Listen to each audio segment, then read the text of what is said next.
Renuncio a mi título de emperatriz. Capítulo 8. Un sueño. Adele, que de repente fue empujada a acostarse en la cama, se quedó sin palabras. Todo lo que pudo hacer fue mirar la cara de Lionel con ojos muy abiertos, y quizás era por la penumbra, pero su rostro le era extrañamente desconocido. Por otro lado, Lionel, quien por fin reaccionó al rostro del intruso, se quedó aturdido. ¿Era un sueño? Los ojos dorados frente a él brillaban y al observar el hermoso rostro de la mujer que no debería estar allí, hizo que su afilada razón se derrumbara como un castillo de naipes. Piel pálida, espesas pestañas, ojos dorados que llamaban su atención, labios que eran pura tentación. Esto tenía que ser un sueño. Y si era uno, ¿qué pasaría si probaba esos labios? Inclinándose lentamente, Lionel se acercó a descubrirlo, pero en el momento justo en el que sus labios tocarían los de ella, una voz urgente lo detuvo, dejándolos lo suficientemente separados como para rozar sus narices. Entonces, el raciocinio volvió, y Lionel frunció el ceño. Su Majestad, ¿por qué está aquí? Cuando Lionel se quedó sin palabras, Adele se disculpó rápidamente por haberse colado a su habitación, para luego agregar: ¿podrías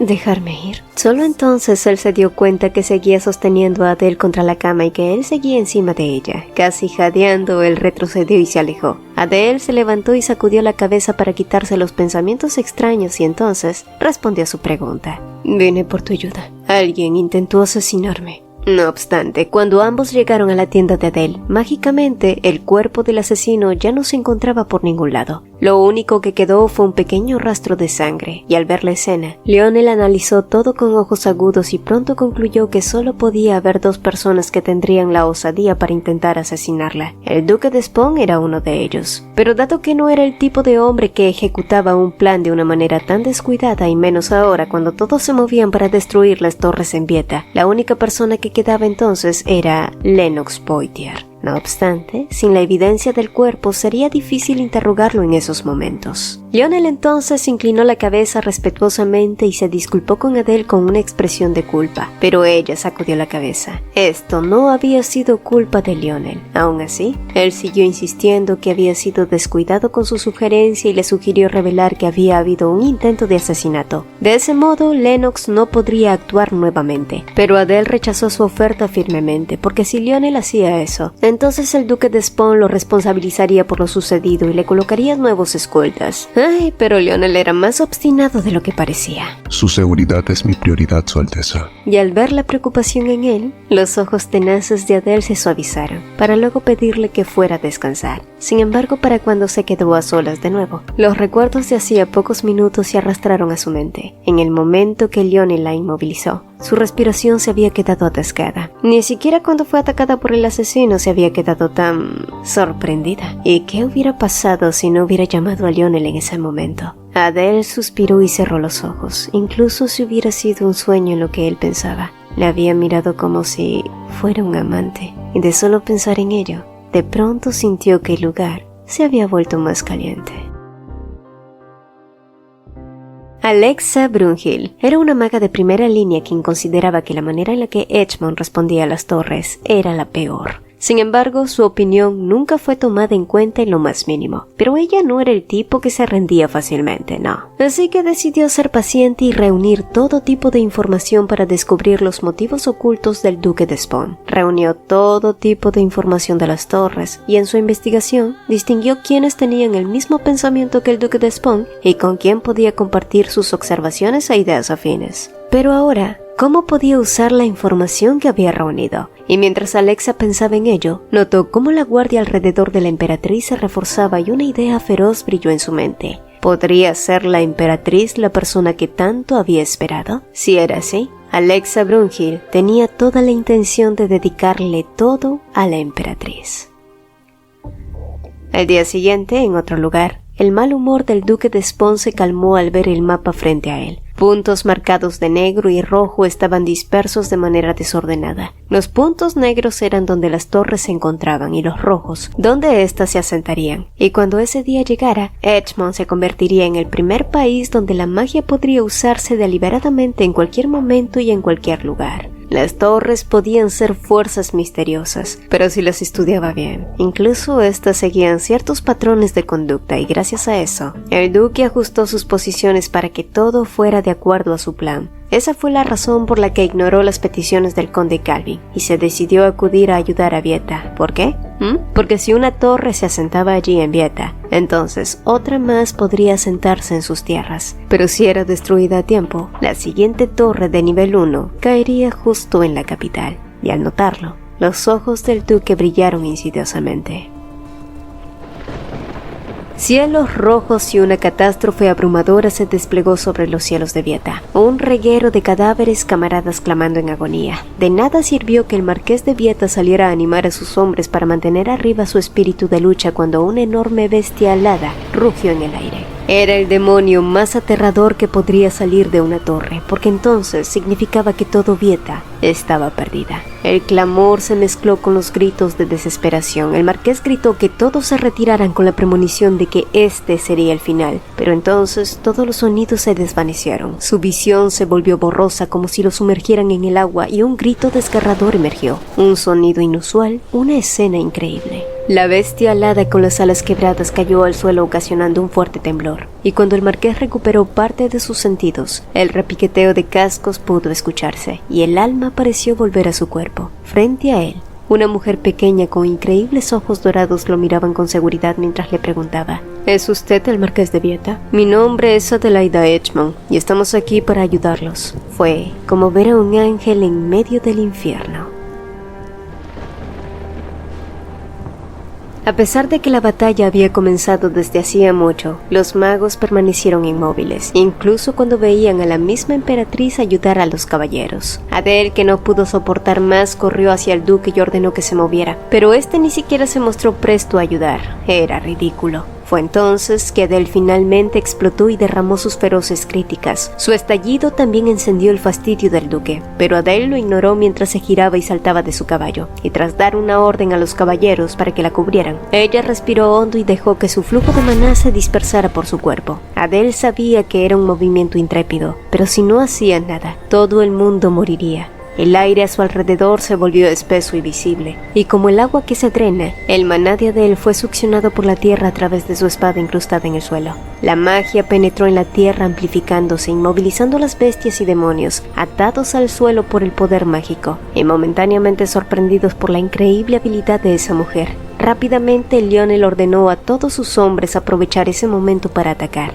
Los magos también se sumaron a controlar la situación de la torre y atacar su núcleo, y al poco rato, esta comenzó a arder en llamas feroces. Los vítores volaron por todo el lugar. La torre había sido destruida. El gran problema fue que la postura erguida de Adel había comenzado a desmoronarse. Lionel, que siempre tuvo su atención en ella, agitó las cuerdas de su caballo y cabalgó desesperadamente hasta ella, su mente volviéndose impaciente a medida que veía cómo ella se debilitaba más y más, aferrándose a su espada como si solo eso pudiera hacer. Y al llegar hasta Adel, de un solo salto Lionel corrió hasta ella, quien fingió que todo estaba bien. Quería salvarlos a todos. No esperaba que... Pero sus palabras quedaron interrumpidas por una tos violenta, al mismo tiempo que gotas de sangre teñían su mano. Lionel la apoyó contra él, llamándola con preocupación, tiñendo su rostro, justo antes que la emperatriz colapsara y perdiera el conocimiento. Al poco rato, Adel había sido trasladada a una habitación que había preparado ya con antelación. El marqués, que esperaba afuera al ministro de Defensa, se había ofrecido a guiarlo personalmente a una habitación donde podría descansar, pero Lionel lo había rechazado cortésmente. Después de eso, el marqués de Vieta ya no intentó disuadirlo. Tampoco creía que podría conseguirlo cuando el hombre se mantuvo apoyado contra la pared mirando a la emperatriz con ojos afilados. Fue una escena que jamás esperó ver. Cuando había escuchado los rumores acerca de que el joven de los Baldur se había convertido en el asistente de la emperatriz, lo primero que pensó fue que nuevamente los Baldur habían sido obligados a obedecer la voluntad de la familia real. Pero viéndolo ahora, era claro que la historia era diferente. Entonces el marqués pensó que, finalmente, una grieta se había abierto en esta situación caótica. Afortunadamente, la emperatriz no se encontraba en un estado crítico. Si bien era cierto había sufrido heridas internas, con un poco de descanso y dieta líquida pronto se recuperaría. Fueron noticias alentadoras, pero al mismo tiempo fue información que no llegó a todos. Docenas de altos y fornidos caballeros se alineaban constantemente fuera del pasillo que conducía a la habitación de Adele. Muchos de ellos mostraban signos de preocupación por la recuperación de su emperatriz, a pesar de que la mayoría parecía sufrir graves lesiones. Pero, ¿cómo había sucedido eso? ¿Cuándo la emperatriz había comenzado a ganarse la confianza de todos ellos? Nadie pudo decirlo con seguridad, pero definitivamente fue algo que sorprendió a muchos y también ofuscó a otros. El duque de Spawn fue uno de ellos, quien no estaba nada contento con que los caballeros se unieran en interés con la emperatriz, y sacudiendo de su mente esa idea, pronto llamó a Lennox. El joven mago apenas entró, recibió un pedazo de papel de parte del duque, quien le susurró que debería eliminar a la emperatriz. Enviarás a alguien al barrio marginal de esta región, no importa cuán fuerte sea la emperatriz. Ahora mismo está débil por usar su maná, así que no podrán fallar, ¿comprendes? Dadas las circunstancias, tendremos la excusa perfecta para decir que esa mujer murió porque no pudo superar las secuelas de sus heridas internas. Lennox tembló ante la orden del duque, sobre todo porque no podía confesarle que él ya lo había intentado antes y seguramente el duque Baldur estaría preparado para prevenir otro asalto. Horas después, cerca de la medianoche, Lionel ya había ordenado que vigilaran cada sección cerca a la habitación de Adele. En ningún momento pudo soltar la tensión que invadía su cuerpo, ya que estaba seguro que el duque o Lennox aprovecharían esta oportunidad de oro para asesinar a la emperatriz. Y a medida que la noche se hacía más profunda, también se asentó una quietud en la que se podía oír incluso la mecha de una lámpara. El cambio de turno llegó y pronto dos nuevas doncellas aparecieron. Lionel, que estaba de pie contra la pared, asintió mientras dejaba que les abrieran la puerta para que entraran. Esas mujeres habían sido presentadas antes por el marqués. Sin embargo, ¿no se veía una de ellas un poco nerviosa? ¿Qué está pasando?, preguntó entonces él. La doncella, que mantenía una postura más calma, le aseguró que todo estaba bien, y después de ello, ambas se deslizaron por la puerta como si se sintieran incómodos por la mirada de Lionel. Una vez dentro y con la puerta cerrada, una de las doncellas sonrió y se giró hacia la otra mujer, que no dejaba de temblar. La razón fue porque estaba bajo amenaza. La mujer de sonrisa perniciosa en realidad no era una criada común, era una asesina. Una que había sido contratada precisamente por su competencia y porque era capaz de disfrazar un asesinato con una muerte natural de acuerdo a las circunstancias. Volviéndose hacia la emperatriz, la mujer entonces sacó un pequeño vial de su ropa. Se trataba de un veneno que dañaba los pulmones y que, si era ingerido, provocaba una fiebre alta durante varios días hasta causar la muerte. Pero en el momento que la mujer sonrió triunfal, pensando que conseguiría mucho dinero por matar a la emperatriz, la puerta se abrió de golpe sin previo aviso y Lionel, junto a sus caballeros, ordenó que la capturaran. La otra doncella, que se había mantenido en silencio y temblando de miedo, pronto lloró y gritó que la mujer del vial era una asesina, quien además no perdió el tiempo en escabullirse por la ventana. Pero sus intentos quedaron bloqueados cuando se dio cuenta que cada ruta de escape había sido abarrotada por docenas y docenas de caballeros. Era como si ya hubieran sabido de antemano que un asesino atacaría y estuvieran preparados para ello.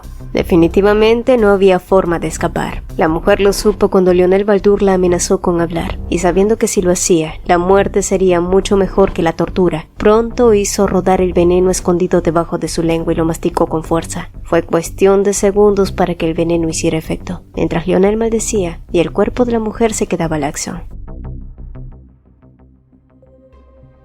El marquesado de Vieta fue asaltado por un segundo desastre, uno tan peor como el asedio de la torre. Después de saberse la noticia del atentado, el duque de Spawn llegó iracundo e indignado, sin poder creer que alguien hubiera tenido el descaro de intentar asesinar a la emperatriz de Edgemont. Y sintiendo la intuición que todo estaba por caerles encima, los marqueses juraron que ellos jamás habrían intentado hacer tal cosa. Más allá, Lionel miraba al duque de Spawn y a los marqueses con ojos fríos. Era imposible encontrar un puñado de amabilidad en esos ojos, pero tras escuchar por suficiente tiempo al duque despotricar y exigir que arrastrara a los testigos para interrogarlos, finalmente el joven ministro alzó una mano y soltó sin opción a réplicas. Soy el ayudante de Su Majestad la Emperatriz y el responsable de su seguridad. Por lo tanto, también es mi responsabilidad averiguar quién está detrás de su intento de asesinato.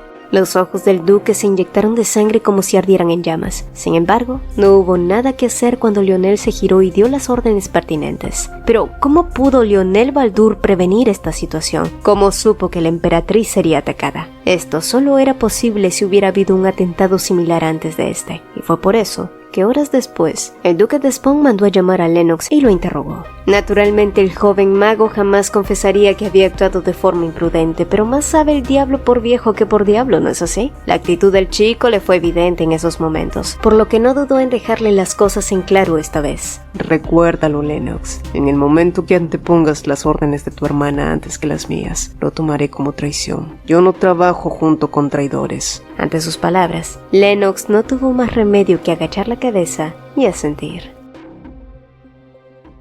Lionel y sus hombres revisaron durante toda la noche el castillo de Vieta, pero al final no pudieron hallar ninguna evidencia concluyente que revelara quién estaba detrás del intento de asesinato. Las doncellas también declararon que no sabían nada de la asesina, y a partir de allí fue como zambullirse en aguas oscuras. Y mientras se reprendía a sí mismo por ser un incompetente, se dio cuenta de cómo la frente de Adele se perlaba de sudor. La fiebre había regresado, así que inconscientemente, Lionel tomó una toalla húmeda, pero antes de limpiar su piel, su mano se detuvo. Carl había hecho lo mismo cuando ella estuvo dormida. Él tenía todo el derecho de hacerlo porque era su esposo, pero como un simple ayudante, Lionel ni siquiera se atrevió a hacerlo. Su corazón había estado intranquilo y confuso. Era un sentimiento pegajoso y terrible que se arrastraba por su pecho como una serpiente, sofocándolo y enfermándolo. ¿Era el emperador un hombre que merecía estar al lado de Adele? La respuesta a esa pregunta era clara para Lionel, pero como si reconociera que eran pensamientos incorrectos. Él trató de huir de allí. No obstante, una voz débil lo llamó y Lionel se acercó como una polilla atraída a la luz. A su lado, Adele lo miraba con un rostro pálido y ojos somnolientos. Lionel se recordó entonces desesperadamente cuál era su lugar y logró aguantar no abrazarla con fuerza, pero como si Adele hubiera leído su mente. Sonrió levemente y le susurró: «Acércate, Lionel». Y cualquier voto o promesa que él se hubiera repetido docenas y docenas de veces se hicieron añicos como el cristal. Su conciencia, que había estado vagando por el abismo, regresó de repente y Adele miró a su alrededor repitiendo el nombre del único hombre que sabía que acudiría a ella. Pero por más que lo llamó y gritó, la respuesta solo fue el silencio. Sacudida por el miedo, como una niña perdida, Adele volvió a gritar el nombre de Lionel. Y cuando abrió los ojos, el hombre que había estado buscando durante tanto tiempo la miraba con los rastros del cansancio marcando sus rasgos, y solo así, su corazón latió de nuevo. Mientras tanto, en otro lugar, Carl pasó el tiempo a solas enterrándose en la oscuridad y en la borrachera. En su ataque de ira, había ordenado que Adele participara en la próxima expedición, creyendo que si lo hacía, ella temblaría de miedo y correría de regreso a él. Pero tan pronto dio esa orden, se arrepintió. Desde la distancia, el rostro de Adele se había mostrado digno y brillante, como si no le temiera nada. Y mientras Carl admiraba su belleza y majestuosidad, también notó cómo otro hombre la admiraba a lo lejos. Fue Lionel Baldur, mirándola con los mismos ojos con los que Carl lo hacía, y quiso tanto arrancarle esos ojos. Pero fue en ese momento que Diana entró, y Carl dejó escapar un suspiro reprimido. En la penumbra de la habitación, los ojos de Diana brillaron como los de un cervatillo, mientras sus labios rosas se separaban tímidamente y de una manera encantadora. «Su Majestad, hoy me dejaría dormir en su cama». ¿Pero por qué de pronto Diana llegaba con esa petición? ¿Qué la había llevado a actuar de esa manera? Bueno, tras escuchar que Carl había mandado a la emperatriz a la nueva expedición, Diana se alegró al saber que no había forma de que el emperador sintiera algo por Adele. Sin embargo, no importó cuánto tiempo pasó, Carl nunca fue a verla al Palacio de Marfil, así que se convenció y trató de aprovechar esa oportunidad para engatusarlo de nuevo. ¿Sí? Por mucho que la arrojara al infierno y la hiciera sentirse miserable, Diana no podía simplemente renunciar a su amor. Pero contrariamente a esos deseos, Carl miró su cabello ondulante, el bonito rostro y la forma anhelante en que ella lo miraba. Entonces recordó el día en que su madre biológica murió. Beatriz siempre había sido una mujer lamentable, que le rogó al emperador que nunca la abandonara. Pero el día en que esa mujer abandonó este mundo, ¿por qué el emperador lucía tan aliviado? Su rostro aún era vívido en su memoria, y entonces Carl se preguntó, el día que fallezca esta mujer lamentable a su lado, ¿él también se sentiría aliviado? El amor basado en la compasión era un sentimiento muy ligero. Vete, quiero estar solo, ordenó él. Los ojos de Diana se abrieron como platos mientras las lágrimas se agrupaban, pero Carl ya no se sentía hechizada. ¿Cómo recuperas el amor de alguien? ¿Es posible?, se preguntaba Diana. Entonces las palabras de Lennox vinieron a su mente. ¿Acaso no conoces a los hombres? Su amor enfriará rápidamente algún día, Diana.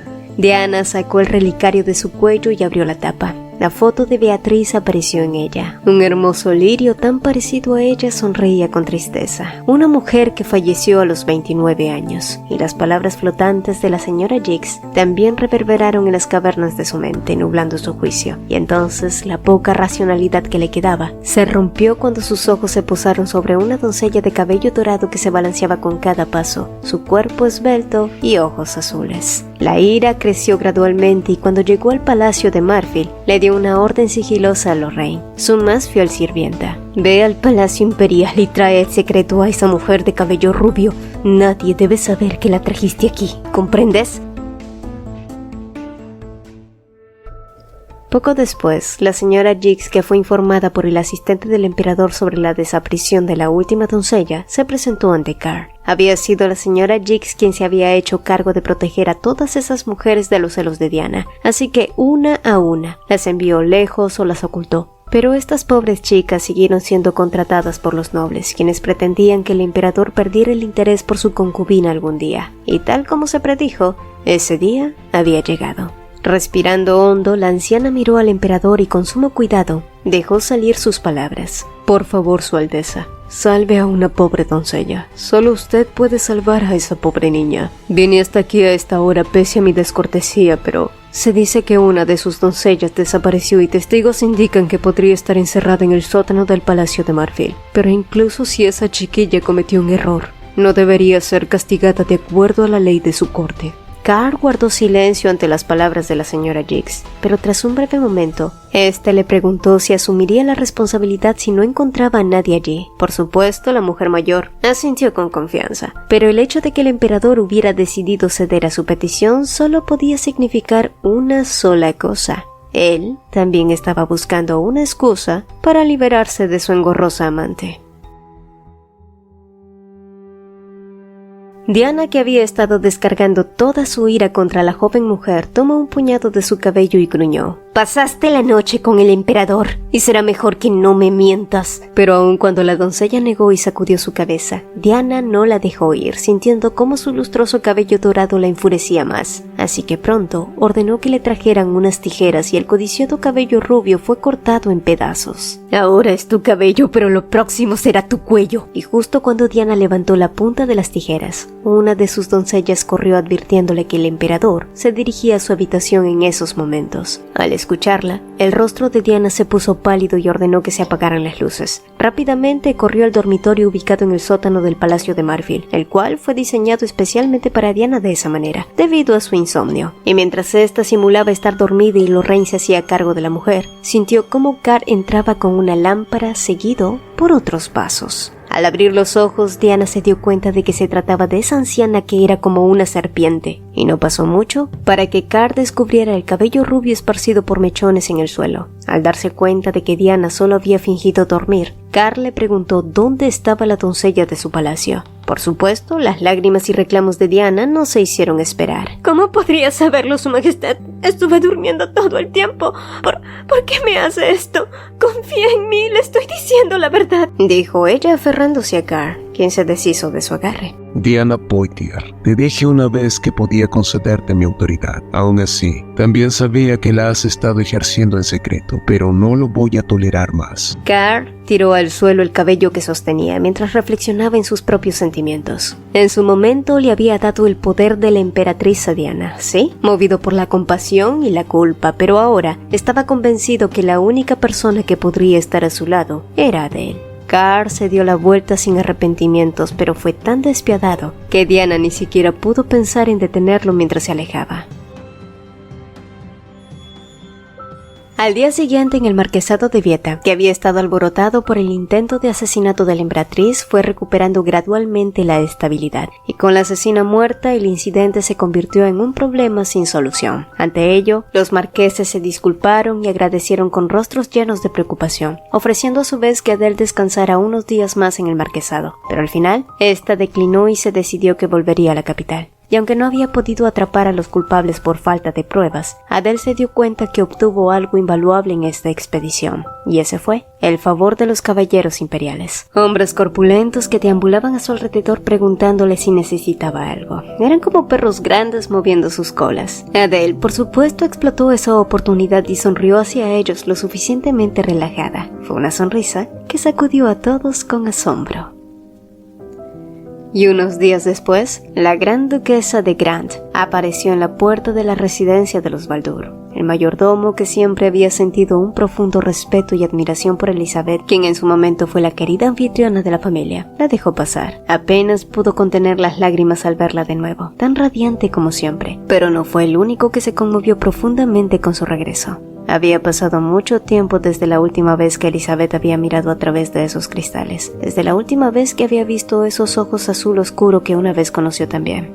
«Ha pasado un tiempo, Duque Baldur», dijo ella con una sonrisa serena. Theseus la observó con una mezcla de emociones, su mirada recorriendo su figura impecable, su cabello rubio y rizado, su sonrisa tranquila y su postura imponente. Elizabeth siempre había sido una mujer segura de sí misma, y se veía exactamente igual que el día en que le pidió el divorcio, el día en que dejó su hogar sin mirar atrás. Sí, ha pasado un tiempo, duquesa de Grant, respondió él, luchando por contener las emociones que amenazaban con desbordarse.